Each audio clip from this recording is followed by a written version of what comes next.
Hello guys, अस्सलाम वालेकुम। Welcome to my channel. Guys, हम फिर से फ्रेंच रिवॉल्यूशन के साथ हैं। प्रीवियस लेक्चर में हमने देखा था कि जो फ्रांस का फर्स्ट इनकलाब था वो कैसे आया था। इस वीडियो में हम फ्रांस की फर्स्ट रिपब्लिक को और जो बाकी के दो रिवॉल्यूशन हैं उन्हें स्टडी करने वाले हैं। गाइस, जो फर्स्ट रिपब्लिक थी मीन्स के पहला जो कॉन्स्टिट्यूशन था, फर्स्ट कॉन्स्टिट्यूशन, वो 31 सितंबर 1792 में आया था और 1792 में फ्रेंच नेशनल कन्वेंशन हुई थी। ठीक है, इस कॉन्स्टिट्यूशन में जो कॉन्स्टिट्यूशनल मोनार्की थी वो ख़त्म की गई थी। ठीक है, जब रिवॉल्यूशन आया था तो एब्सोल्यूट मोनार्की ख़त्म करके कॉन्स्टिट्यूशनल मोनार्की लाई गई। लेकिन इस कॉन्स्टिट्यूशन में जो कॉन्स्टिट्यूशनल मोनार्की थी वो ख़त्म की गई थी और फ्रांस पहली मर्तबा रिपब्लिक बना था। ठीक है, उसके बाद डायरेक्टरी रोल आता है। ये 5 मेंबर कमेटी होती हैं जो कि फ्रांस में रोल करती हैं, रन करती हैं। ठीक है, ये आया था नवंबर 1795 में और नवंबर 1799 तक डायरेक्टरी रोल जो है वो फ्रांस में रहा। गाइस, उसके बाद हम देखेंगे मैक्सिमिलियन रॉबेस्पियर को। मैक्सिमिलियन रॉबेस्पियर जो है ये एक फ्रेंच लाया था। ठीक है, और ये जो है ये स्टेट जनरल और constituent assembly and Jacobin club का लीडर भी था। ठीक है, जैकोबिन क्लब जो है ये इसने बनाया था 19 नवंबर 1789 को। ठीक है, रॉबेस्पियर जो है ये इसका लीडर था और फर्स्ट गिलोटाइन जो है वो पढ़ाई गई थी 25 अप्रैल 1792 में। ठीक है, ये गिलोटाइन क्या थी गाइस?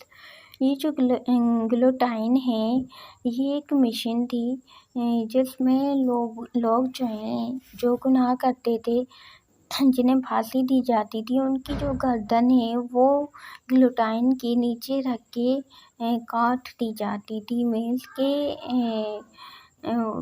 जिन्हें भी यहाँ पर हमारे कंट्री में ना कि उन्हें रस्सा बांध के फांसी दी जाती है, वहाँ पर उनकी जो गर्दन है वो गिलोटाइन से काट दी जाती थी। ठीक है गाइस, फिर क्या होता है कि रॉबेस्पियर के टाइम में एक रेन ऑफ टेरर आता है जो कि 5 सितंबर 1793 से लेकर 27 जुलाई 1794 तक रहता है। गाइस, ये जो रेन ऑफ टेरर है ये क्या था? गाइस, इसमें रेन ऑफ टेरर में क्या होता है कि ये जो रॉबेस्पियर होता है ना, ये मेम और सर का कॉन्सेप्ट ख़त्म कर देता है कंट्री में से, क्योंकि तब लोग वहाँ जो है वो लेडीज़ को मैम और मर्दों को सर के नाम से पुकारते थे। तो ये जो है ये बहुत ही सख्त मिजाज का बंदा था, इतना ही सख्त मिजाज का था और कहता था कि जैसा कहा वैसा हो, जो कहा है वही हो। ठीक है, तो ये कहता है कि हर कोई फ्रांस का सिटीज़न है, उन्हें सिटीज़न ऑफ फ्रांस कहा करो, मैम और सर नहीं बोला करो। ठीक है, उसके बाद ये क्या करता है कि ये जो चीज़ें हैं ये कहता है कि जो लोग हैं चाहे वो अमीर हो गरीब हो कोई भी हो वो बराबर की चीज़ें खाएंगे, एक जैसी खाएंगे और एक ही दाम में खरीद करेंगे। ये क्या करता है कि ये मार्केट में जो प्राइस है वो फिक्स करवाता है। ठीक है, मीन्स के अगर हम जाते हैं मार्केट में कोई भी चीज़ लेने, वो वैसे तो 500 की होती है लेकिन हमें मार्केट में 1000 की मिल रही है तो हम 1000 में ही लेंगे। ठीक है, ना तो वो कम करेंगे ना ही क्या। ठीक है, और अगर हम 1000 की चीज़ लेने जा रहे हैं वो हमें 500 रुपये में मिल रही है। ठीक है, तो भी हमें उतने में ही लेनी पड़ेगी, चाहे हमें फ़ायदा हो या नुकसान हो। या फिर अगर हम अपनी कोई चीज़ लेकर मार्केट में लेकर जा रहे हैं सेल करने के लिए, हमारी चीज़ जो है वो 5000 की है लेकिन हमें उसका 1000 मिल रहा है, तो हमें 1000 में ही देनी पड़ेगी, चाहे हमें फ़ायदा हो या फिर नुकसान हो। तो ये तो बहुत गलत बात हो गई ना। तो लोगों को उनकी ये जो पॉलिसी है ये बहुत ही बकवास लगती है। लोगों को बहुत ही गुस्सा आता है। और दूसरा काम ये क्या करता है कि जो जजेस होते हैं उनसे कहता है कि अगर किसी पर भी तुम लोगों को शक हो कि ये जो है ये मतलब कि इसने कुछ गलत किया है, ये फसादी है या फिर ये जुर्म करने वाला है, अगर किसी भी बात का किसी भी किस्म का थोड़ा सा शक होता है तो उन्हें कैद मत करो और उनसे कोई भी सफाई ना लो।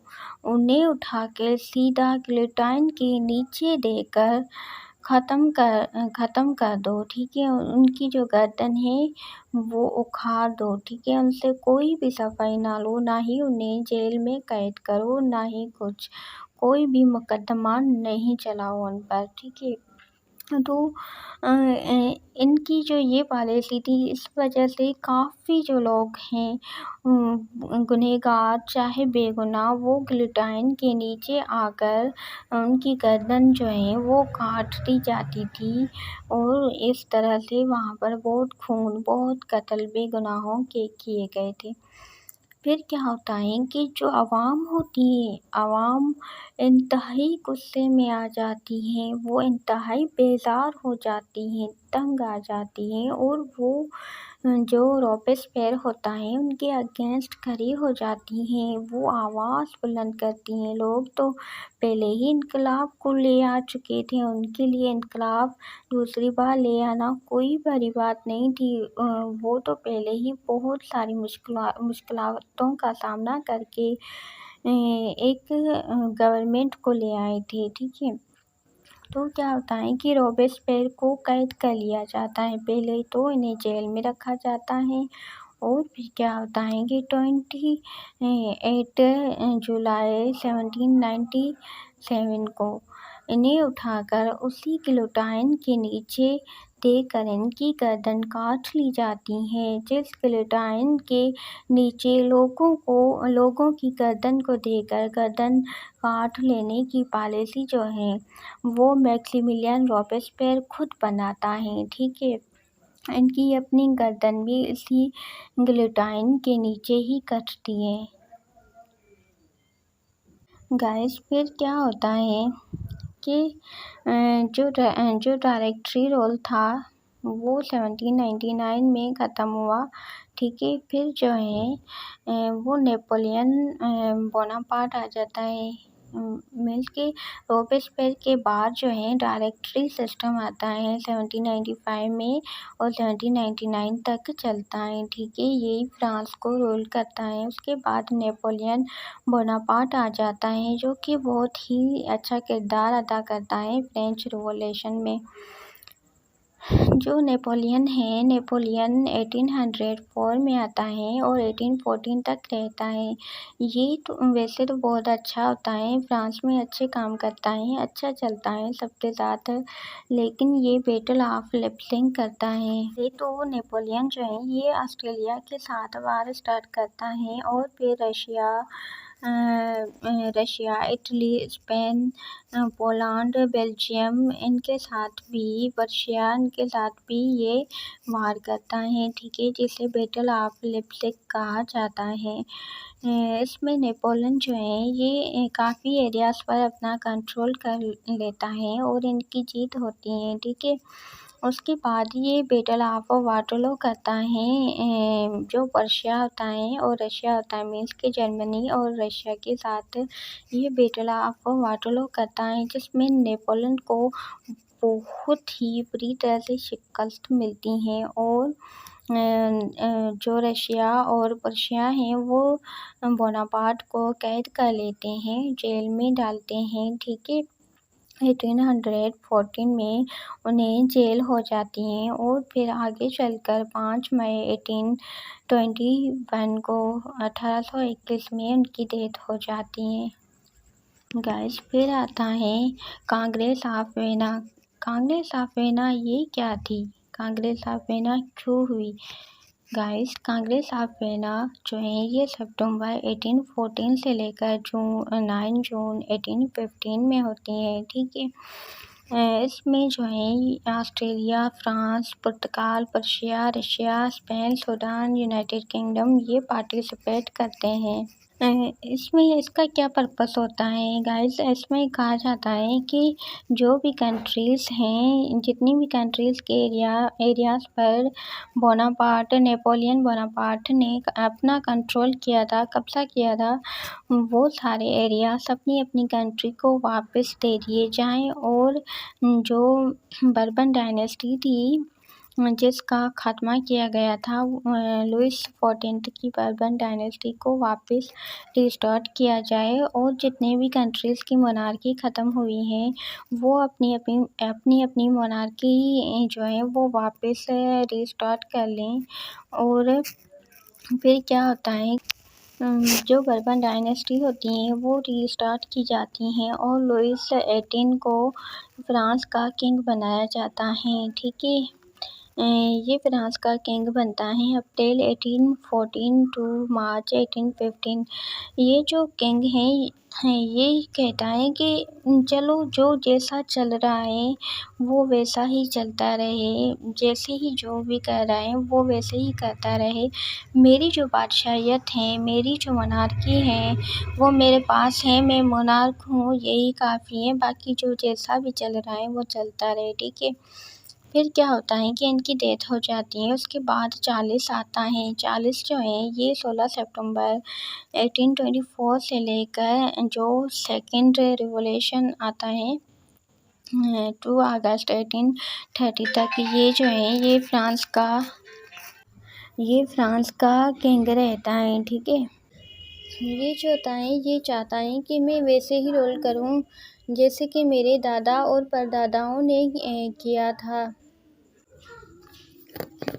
तो ये जो है ये ऐसी पॉलिसीज़ बनाता है जो कि लोगों के अगेंस्ट होती हैं और ऐसे काम करता है जो कि लोगों को पसंद नहीं आते हैं, और जो नॉबल्स होते हैं उन्हें वापस ले आता है और जो फेडरल लोग होते हैं उन्हें फिर से गवर्नमेंट में ऐड करता है। ठीक है, तो गाइस जो लोग हैं, लोगों को लगता है कि ये तो वही सेम काम कर रहा है जो कि हमारे दादा ने किए थे, जो कि इनके दादा ने किए थे और इनके बाप ने किए थे, इनके चाचाओं ने किए थे। ठीक है, तो लोग जो हैं वो पहले से ही सोशलिज़म, लिबरलिज़म, नेशनलिज़म के ख़्याल रखते हैं। ठीक है, लोग तो पहले ही फ्रीडम और इक्वलिटी इनके लिए खड़े ही हुए थे, तो लोग 40 से जो है इनके अगेंस्ट खड़े हो जाते हैं और 27 जुलाई 1830 को